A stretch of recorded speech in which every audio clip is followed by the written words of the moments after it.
So good morning, everyone. So we start this first seminar of the year, 2025, with Fernando Bracaccini, which actually many of you already met him. He's based, well, this is one of the longest commuting that I've ever heard. He's based in Barcelona in China, and but he's most of the time here with us and attending also some seminars that we have organized. And today he will present this paper on wrongfulness in criminal lawmaking that has been distributed in advance. So you have 30 minutes, 40 minutes to present it if you want, and then we have Q&A. Okay, well, thanks so much, everyone, for being here, for having me, and for changing the schedule. Again, thank you, and sorry for any inconveniences they might have caused. So what I wanted to discuss with you today is how should we understand the wrongfulness constraint or the wrongfulness requirement for criminal law making. So when I talk about the wrongfulness requirement, I mean certain mandate towards, or the idea that the state is only allowed to punish behavior that is morally wrongful, right? And this follows from the idea that the state in general, but also in interpersonal settings, we're only allowed to hold people responsible for having culpably done wrong, right? And when we explore the moral dimension, then we are concerned with moral culpability, which implies responsibility for moral wrongdoing, right? So the very idea, as I put it in the PPT, is punishing a given behavior P is permissible if and only if P is morally wrongful, right? And this has several implications, right? This applies, I believe, to all the, let's call, penal activities of the state, including, for instance, like lawmaking, but also law enforcement, adjudication, so which involves the job of judges, or adjudicators in general, police agencies, and so on. I am not exploring that. I am focusing exclusively on criminal lawmaking, and what I want to do in this paper that has been distributed is to try to find an understanding of this requirement that is actually helpful for actual criminal lawmaking, right? And we'll see why this is important and what are the tensions, right? So the mandate to legislators, in principle, as it has been typically understood, is that they should only criminalize moral wrongs, right? Because they should only make people liable to punishment for having done something that is morally wrongful. Now, why endorsing the wrongfulness requirement? I can see at least three reasons, right? So two are based on different conceptions of retributivism. One is the orthodox view. The third-based retributivism, punishment is justified only for morally culpable agents because they deserve it. Then we have, so one person who defends this view is Michael Moore, for instance, in different papers. Another way of thinking about it is what I call a non-desert-based retributivism, which claims that punishment is justified if punished agent is the proper object of moral condemnation. And I identify this idea with Anthony Duff's idea. And moral condemnation is only appropriate when someone did something morally wrong. This can be for an array of reasons. Desert can play a role, but also fittingness, generally appropriateness, right? And the other way of thinking about it is by considering the idea that punishment is necessary because we have moral reasons to dissociate from what a wrongdoer did, and we only have those reasons when, those moral reasons when the wrongdoer committed a moral wrong. And then the last way of thinking about this that I can identify can be attributed to P.F. Strawson, that says that holding someone responsible is only appropriate if the person culpably did wrong, right? And what it distinguishes perhaps Strawson's approach is that he says that culpability is the right kind of reason to hold someone accountable, right? To hold someone responsible. And in rejection to some views of or some consequentialist accounts, he said that the social desirability of holding someone responsible is the wrong kind of reason for holding that person accountable. So these are three different justifications. We don't need to endorse, we don't need to agree on which one we endorse, if any. I just wanted to present why we have reasons to defend this requirement. And yeah, we can move on. Yeah. So, but what's the problem, right? So the wrongfulness requirement is asking legislators to criminalize moral wrongs. The problem, and only moral wrongs, the problem is that criminal legislation will always make morally innocent people liable to punishment, right? As it will apply to morally right behavior, which on what I call marginal cases, right? So for instance, criminal offense criminalizing crossing a red light will apply to someone who crosses a red light in rush hour in New York City, but also to someone who crosses a red light in the middle of the desert, just to use a dumb example. So the person who's crossing a red light in the middle of the desert, as I understand it, is doing nothing really morally wrongful, or at least, well, we'll discuss that a little bit, but that's my impression, right? And this problem, which is the problem of over-inclusiveness, has to do with the problem of the law's indeterminacy, right? So please go on. So why is the wrongfulness requirement struggling to operate with legal rules? I think that for two reasons, at least. So one is that in criminal lawmaking, the wrongfulness assessments that legislators are required to do are ex ante, right? So they need to anticipate what behavior is going to fall under certain status, and they need to make some moral assessments about that behavior they anticipate will fall under the status, right? And this is, I think, always fallible, right? And potentially wrong, let's say. Why? Well, because the future is always indeterminate, and we never know what combination of facts can take place, right, in the future. So this is one part of the problem, right? So it is always possible that that the facts combine in a way such that behavior that is not really morally wrongful falls under the statute. And very relatedly, the second reason why the wrongfulness requirement struggles with legal rules is that the rules of the criminal law are meant to guide behavior, right? Which demands these rules to have a general nature. They need to apply to multiple cases, right? And of course, they need to be written in a simple way so that people can actually understand them and act in accordance, right? So the language in these statutes is general and to an extent a little bit vague, and there's some indetermination which allows criminalizing, for instance, behavior like crossing a red light in the middle of the desert. And there are good reasons for legislators not to draft a criminal offense saying, or forbidding people to cross red lights whenever that is dangerous, right? For instance, they don't want people to make that type of assessment. It makes the guidance kind of like complicated. There are several reasons, you know? So we need rules to be this way, but and they seem to clash, and there's a tension with the wrongfulness requirements. Please go on.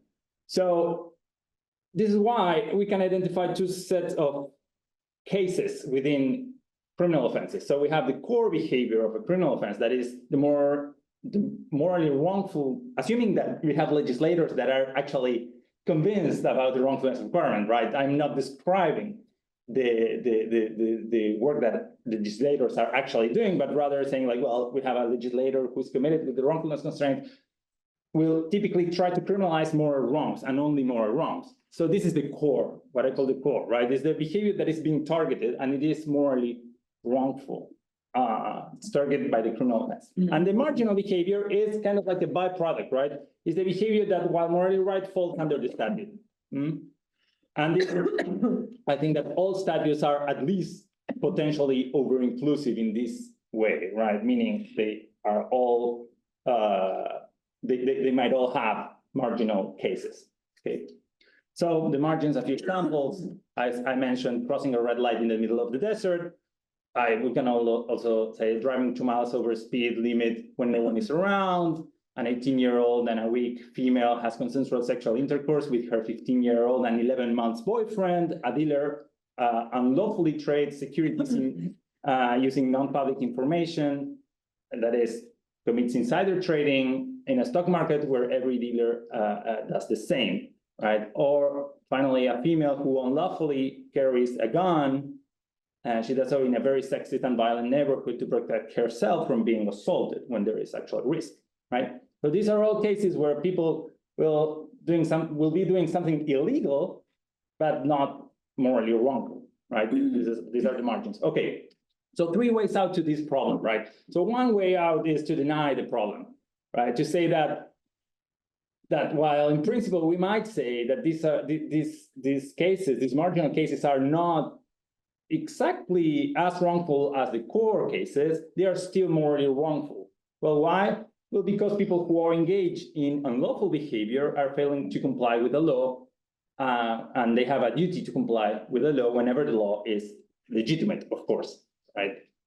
This is one alternative, which I find problematic for several reasons I discuss in the paper. I just gonna mention that I think that it makes the wrongfulness constraint superfluous. Like what actually really matters here, this strategy, what it's doing, it's replacing the wrongfulness requirement by the legitimacy requirement by saying that whatever is being prohibited through a legitimate law is morally wrongful. So whatever we can decide as a community can then be criminalized.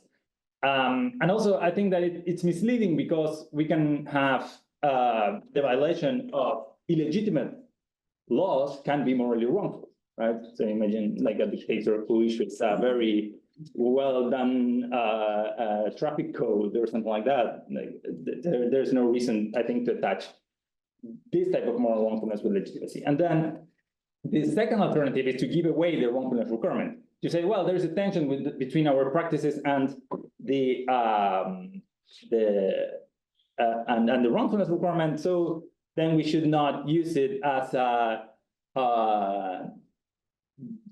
definitive limit on what the state can criminalize, and we would do better if we take it as a presumptive reason in favor of criminalizing moral wrongs, but a feasible one, right? A non-conclusive reason.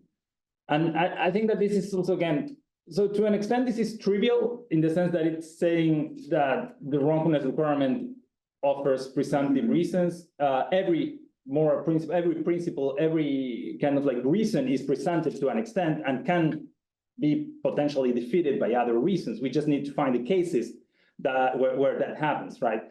So balance of reasons is something that it's always there. So it's not adding really a lot. But I think that it gives up too quick, and it deprives us from, this is the main point, like it deprives us from figuring out whether the wrongfulness constraint or the wrongfulness requirement still can give us something that is valuable for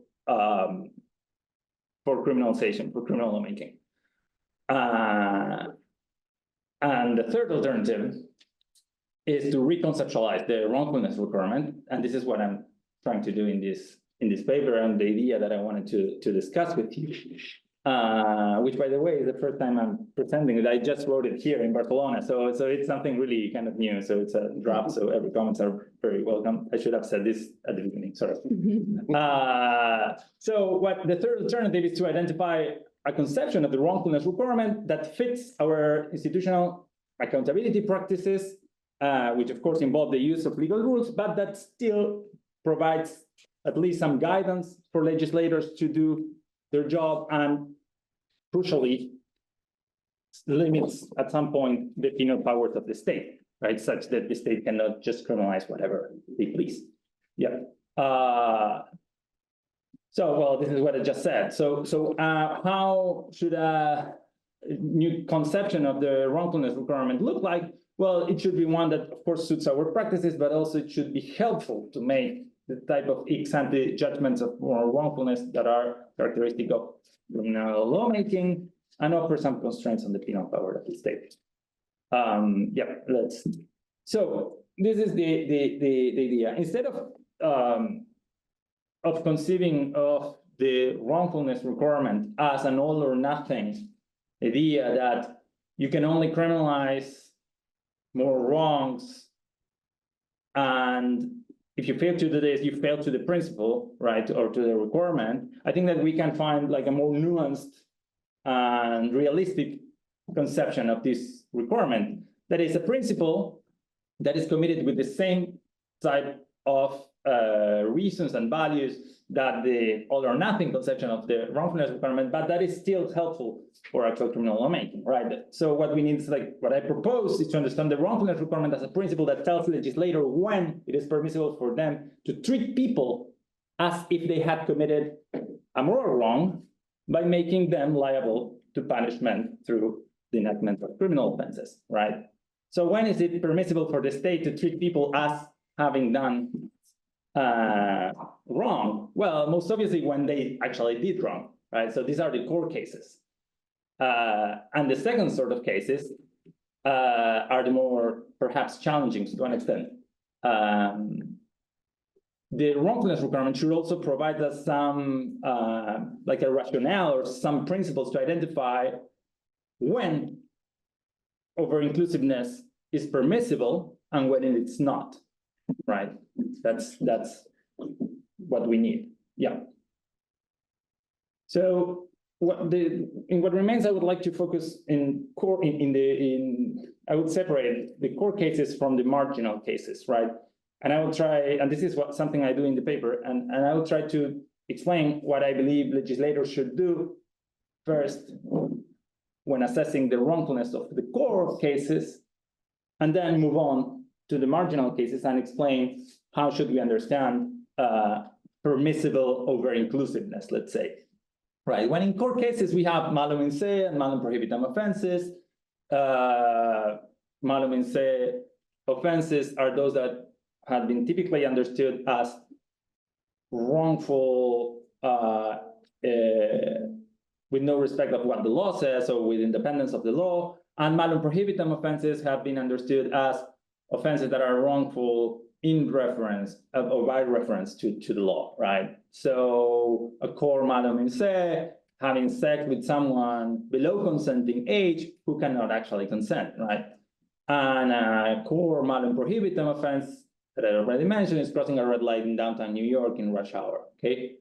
Evaluating the moral wrongfulness of malum in se seems kind of like, I wouldn't say easy, but we kind of know how to do that. We need to figure out what are the duties of respect we owe to each other, and then figure out whether the behavior that is included in a particular offense fails those duties of respect. But the same is not true of core malum prohibitum offenses. And what I mean by it's not true is that we don't really know how to evaluate the wrongfulness of malum prohibitum offenses in a way that is satisfy the wrongfulness requirement.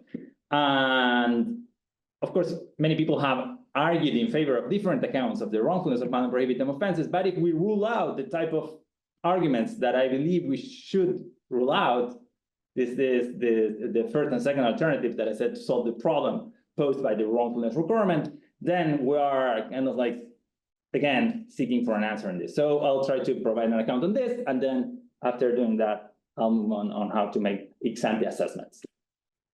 So the first step to explain what can be wrongful and malum prohibitum offenses, and hence what needs to be satisfied for an offense of this sort to satisfy the wrongfulness requirement, is to kind of reconceptualize it.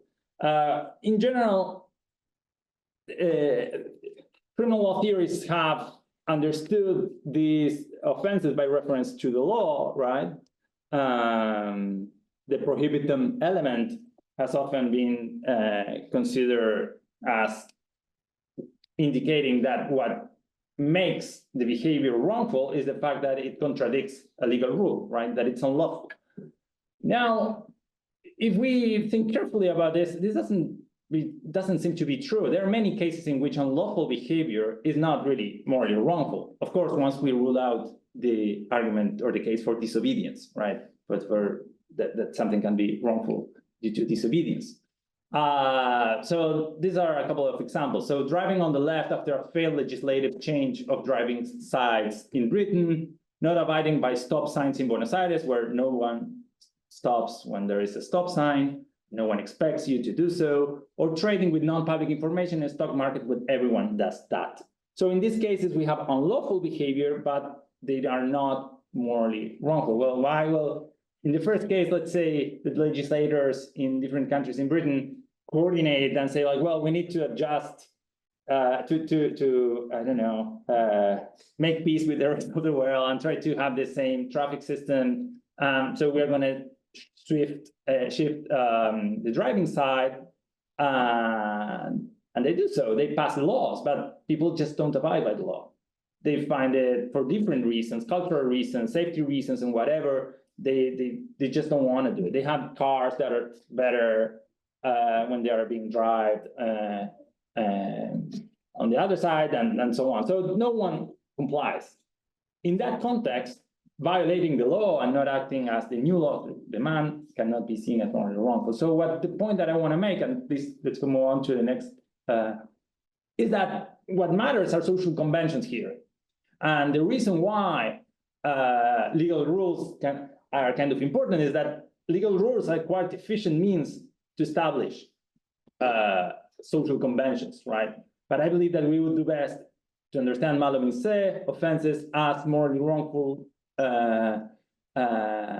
with independence of social conventions, or pre-conventionally morally wrongful, and malum prohibitum offenses as those that are morally wrongful by reference to a social convention, which might or might not have legal backup, okay? So the question then is, well, what is wrong about breaking at least some conventions? And I think that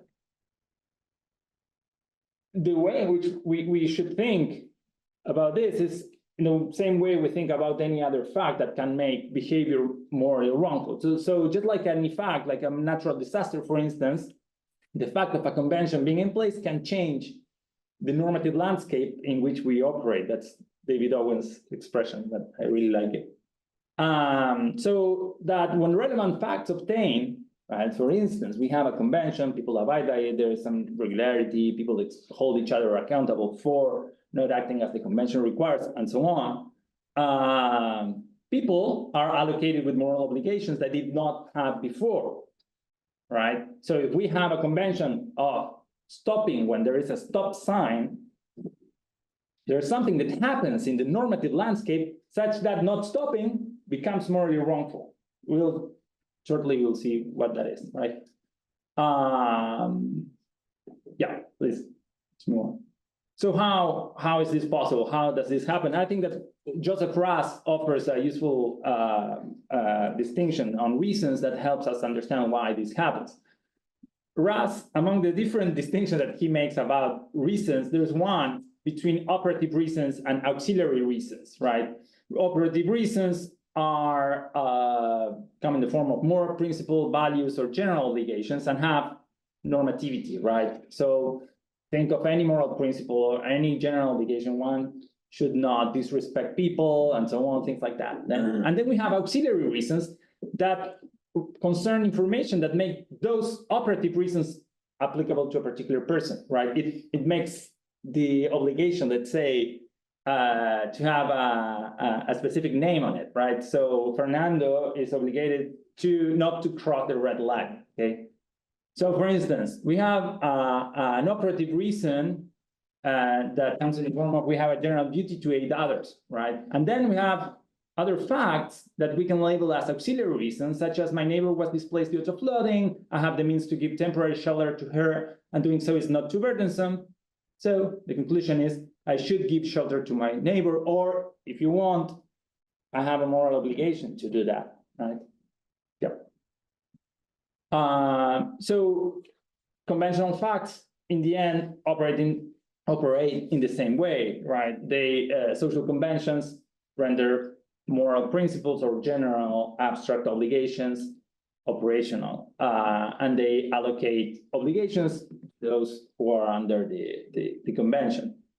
The idea is that what I just said is like that conventions activate these general broad obligations in the form of you must not cross the red light, you must not trade securities using non-public information, you must ride your bike on the bike lane, right? So here are a few examples that we already discussed, but the point is and I would like to emphasize this, it is not always the case that conventions have this moral effect. In many cases, conventions are morally awful. So there is some sort of operation there that, by virtue of which, in some cases, some conventions have the capacity to impose some obligations on us, right?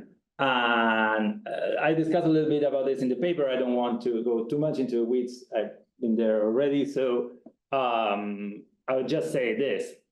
This type of operations, the activations through what Ross calls auxiliary reasons, is what I think can explain why social conventions are so important for us to assume some moral obligations we did not have before the existence of a social convention, right?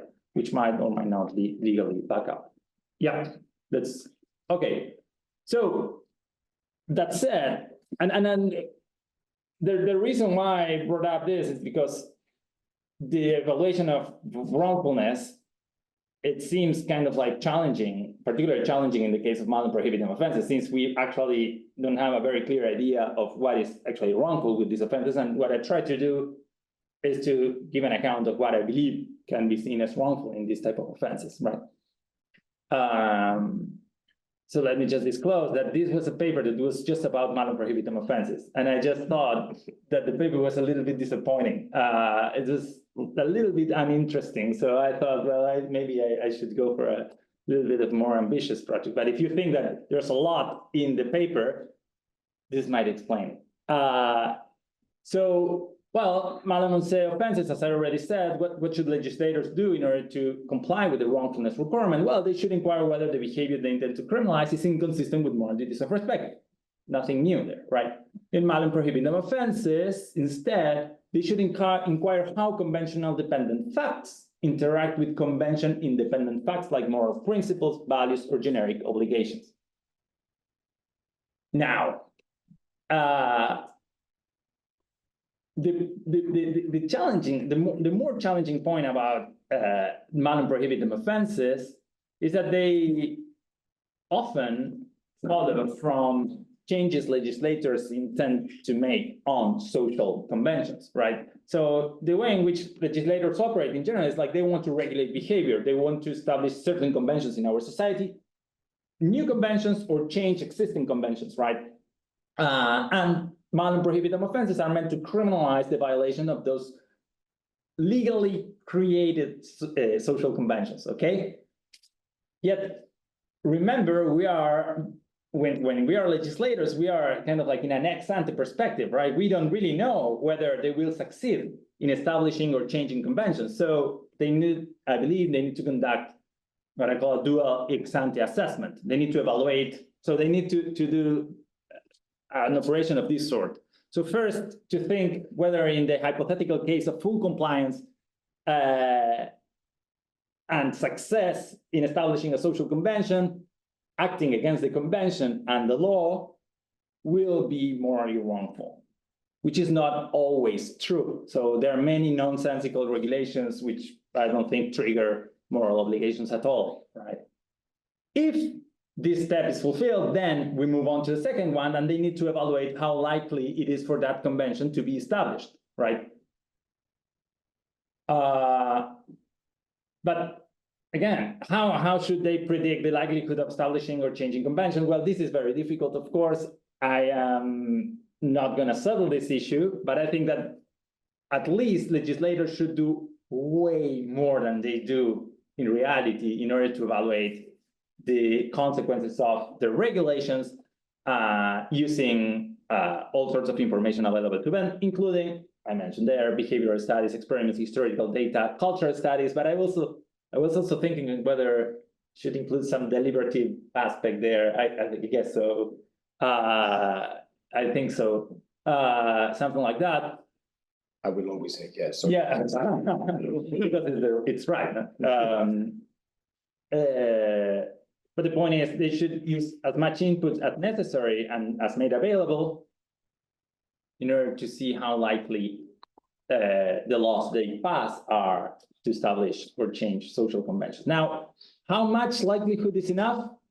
I don't know. I cannot put a number. I would say that reasonableness needs to play a role here, more likely than not, some criteria like that. And importantly, they can use some legal tools to incentivize compliance. Nothing new, of course. Legislators use rewards and sanctions to incentivize people to comply with the law. But what is kind of interesting within the debate of the wrongfulness requirement is that, ironically enough, using the criminal law, criminalizing the violation of a rule that aims at establishing a social convention can contribute to satisfying the wrongfulness requirement, because it might make it more likely for that convention to be in place in the end. And there's a debate within theorists whether this is actually possible or not. So Anthony Duff is reluctant to this option. For instance, Victor Tadros is more favors this type of approach. He doesn't see any reason not to include the criminal law, not to assign this function to a criminal law, and I agree with him in this. So a summary, because there's a lot of stuff here. So the wrongfulness requirement demands legislators to conduct ex-ante evaluations on the wrongfulness of behavior. For court cases, legislators need to anticipate whether the behavior they are targeting to a statute is actually morally wrong, and they need to consider general obligations of respect and pre-conventional facts, right? In the case of malpractice offenses, they need to evaluate, but they need to focus on how people will react to the changes they introduce in the law, right? The social effects of their activity, okay? And this is crucial for the wrongfulness of malpractice offenses. And this is one of the new things, let's say, or the innovations that I'm trying to bring in the paper, right? Now, let's move on to over-inclusiveness and the marginal cases, right? So the premise that I was kind of assuming is that the wrongfulness requirement, if it's going to be helpful at all, it must admit making some moral innocence liable to punishment. Otherwise, it's something that is not really helpful for lawmaking, and we would do best without it. Does this imply that we should allow unconstrained over-inclusiveness? So make it that so legislators have no limit on this? I don't think so. And the reason why comes from the wrongfulness. Why this is true? It comes from the wrongfulness requirement itself. So the wrongfulness requirement, even in this version that kind of like accepts as a sad reality, kind of, let's say, that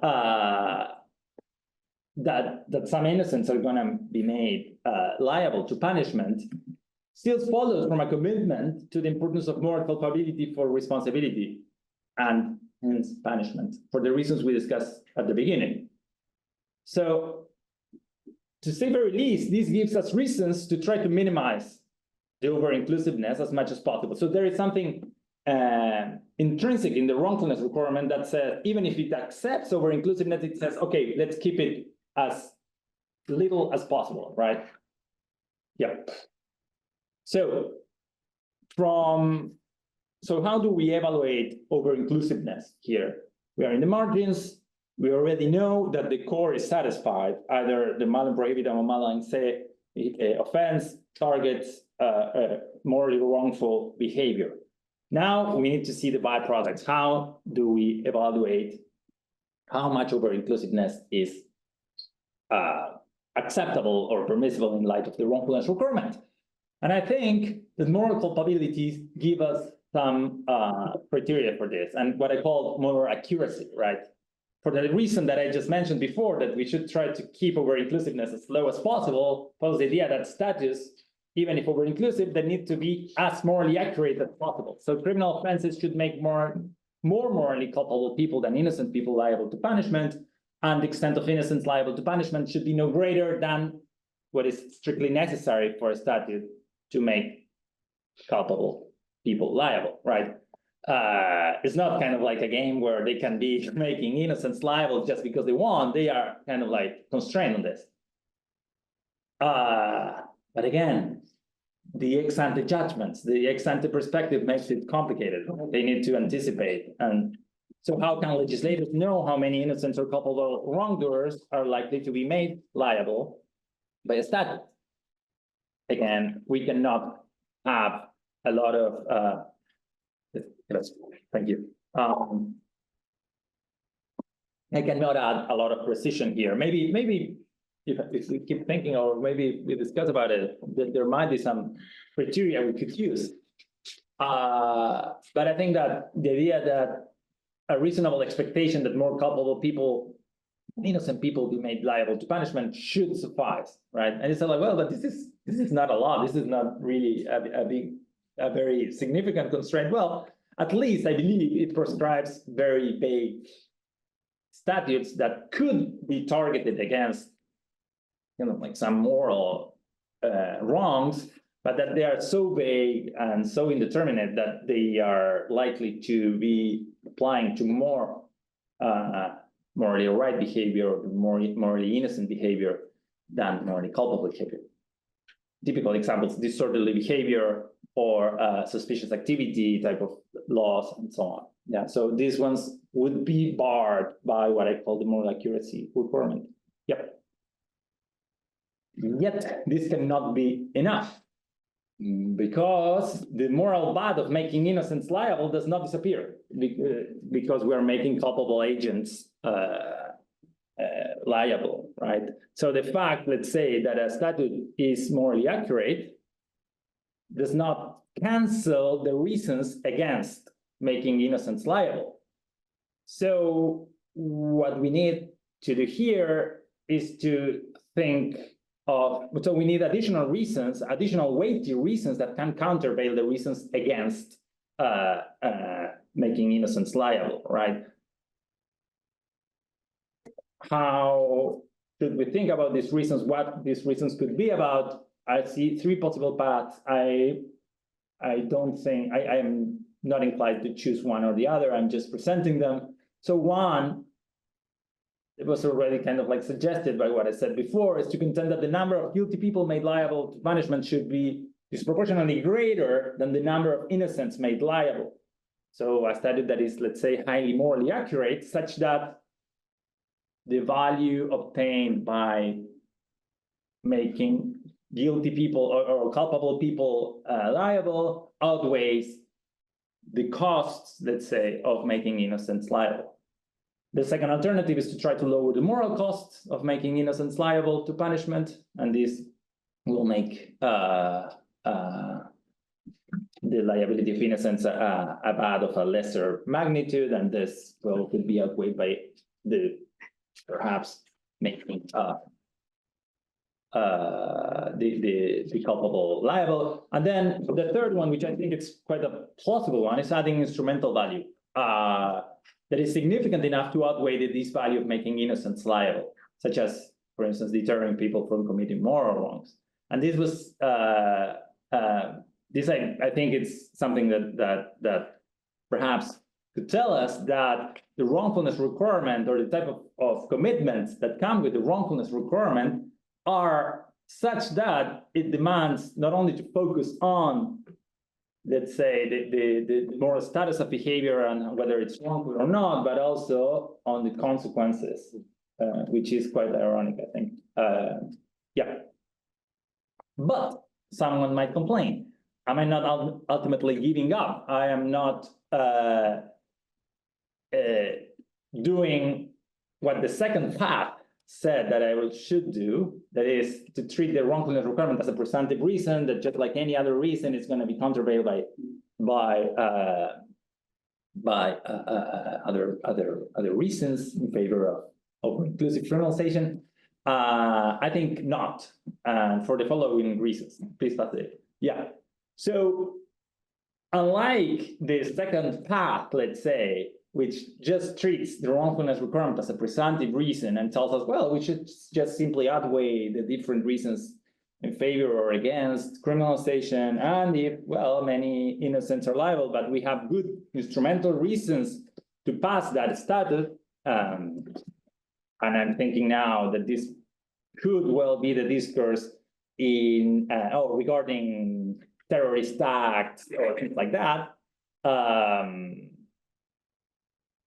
Then they should just, there is no constraint on that kind of operation, right? On that weighting reasons. Where the same is not true in my account, where I introduced the requirement of moral accuracy first, right? So first of all, the first part of the argument says you should have a statute that is as morally accurate as possible. And this follows from your commitment to moral culpability as a condition important for responsibility, right? Then, oops, yeah, go back. So evaluating whether instrumental reasons, let's say, outweigh the reasons against the criminal liability of innocence only proceeds after a statute is morally accurate. If it's not, then there's nothing to discuss about the weight of the reasons in play. Yeah. So just to conclude, and I think it took a lot of time, and it's okay. I apologize for that. I think that we should conceive of the wrongfulness, just this, I don't want to repeat what I said, but just to try to settle in your minds, is we should conceive of the wrongfulness requirement as a principle that determines when it is permissible for the state to treat people as if they had committed a moral wrong by making them liable to punishment. And it provides guidance for legislators in evaluating whether they have permission to pass a statute, both concerning core, but also the over-inclusive part of the statutes, right, the marginal cases. And in doing so, I believe it restores, at least to some extent, the role of the wrongfulness requirement as a principle that is actually limiting the penal activity of the state. So thank you so much for listening and for reading and